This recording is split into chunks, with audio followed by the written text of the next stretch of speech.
Alors l'exercice numéro 2, donc là, un exercice qui mélange probabilité et suite. Donc on a déjà travaillé ça cette année, c'était très à la mode l'année dernière. Donc là, ça retombe à nouveau.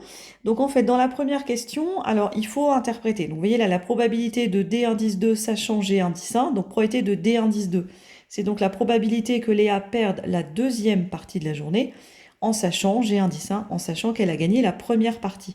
Et en fait, la réponse, alors, il demande petite explication, puisqu'on estime que si elle vient de gagner une partie, donc c'est bien ça, on sait qu'elle a gagné la première partie, la probabilité qu'elle gagne la suivante, elle gagne la suivante dans 70% des cas.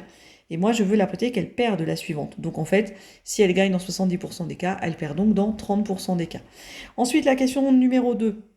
On vous demande de compléter l'arbre de probabilité. Et donc, pour la partie ici, pas de souci. Pour la première partie là, c'est dans l'énoncé. Alors, je vous le retrouve. Elle pense avoir autant de chances de gagner la première partie que de la perdre. Donc voilà pourquoi 0,5 et 0,5. Ensuite, on me demande de calculer G indice 2. Donc G indice 2, alors là, vous regardez, c'est ici. On me dit bien ici, si je vous le surligne, que G indice N, c'est la probabilité de l'événement grand G indice N. Donc G indice 2, c'était la probabilité de G indice 2. Et donc là, formule des probabilités totales, on obtient la réponse. Alors la question 4A.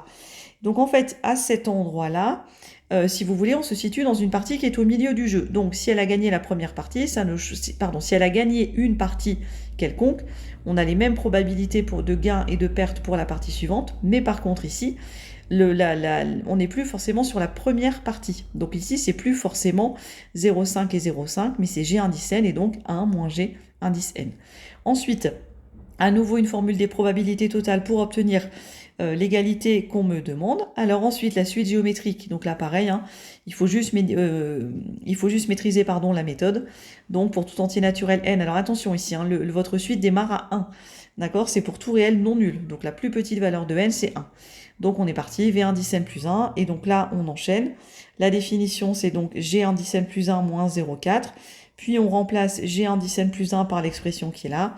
On factorise. Et donc on obtient bien une suite géométrique de raison Q égale 0,5 et de premier terme. Donc attention ici, le premier terme, c'est V indice 1. Ensuite, la suite étant géométrique, on a donc V indice n égale... Alors, quand votre premier terme est V indice 0, c'est V indice n égale V indice 0 fois Q puissance n. Donc si votre premier terme c'est V indice 1, vous imaginez voilà, un kangourou qui saute de V0 à V1, V2, etc. Si vous démarrez à V indice 1, en fait le premier saut disparaît. Donc des sauts, vous en avez n-1. Donc attention ici à ne pas oublier le n-1. Et ensuite, en inversant la formule qui me donnait V indice n en fonction de G indice n, donc là je l'ai fait ici, vous obtenez l'expression demandée. Ensuite, on me demande d'étudier un sens de variation. Donc là, c'est comme d'habitude. Pour tout entier naturel n supérieur ou égal à 1, on étudie le signe de G indice n plus 1 moins G indice n. Donc on écrit l'égalité. Ici, vous avez le plus 0,4 moins, là, ici, le 0,4 qui vont disparaître. Et ensuite, quand vous avez ce genre d'expression, c'est toujours la même méthode, on factorise. Donc mon facteur commun, c'est 0,1, je retrouve là et là. Là, j'ai 0,5 puissance n et là, j'ai 0,5 puissance n moins 1. Donc je peux mettre 0,5 puissance n moins 1 en facteur. Du coup, là, il va me rester 0,5, puisque là, j'avais une puissance n, là, j'ai une puissance n moins 1, donc il m'en reste 1, 0,5 moins 1.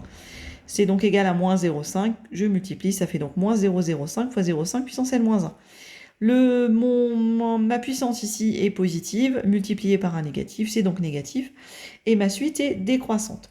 La limite, j'étudie donc d'abord ici la limite de 0,5 puissance n-1, qui tend vers 0, donc ensuite par produit et par somme. La limite de G indice n est égale à 0,4, donc c'est-à-dire qu'au plus Léa jouera, là j'interprète le fait que n tend vers plus l'infini, au plus la probabilité de gagner une partie tendra vers 0,4. Et ensuite, on me demande donc de résoudre une inéquation. Donc là, attention, pareil, hein, on est dans le classique. D'ailleurs, ici, j'ai oublié une barre de fraction. Je vais la rajouter tout de suite. Je suis désolée parce que je pense que dans le corrigé, elle n'apparaît pas. Hop, ici et là. Pensez simplement ici à bien justifier. Par exemple, ici, vous changez le sens de l'inégalité, car ln de 5 est négatif, strictement négatif, car 0,5 est strictement plus petit que 1. Et on obtient donc n supérieur ou égal à 8, et donc c'est la valeur qui est demandée. Pour l'algorithme, alors les lignes 4, 5 et 6, alors la ligne 4, pas de souci particulier, puisque on cherche, on veut le plus petit rang à partir duquel les termes de la suite sont tous inférieurs ou égaux à 0,4 plus E. Donc je vais exécuter mon algorithme tant que G est strictement supérieur à 0,4 plus E.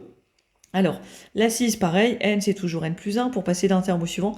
Par contre, ici, attention, dans la ligne 5, en fait, il manquait l'étoile, pardon, entre 0,5 et G. Mais si vous regardez ici, c'est vrai que c'est pas très lisible parce qu'il n'avait pas laissé de place.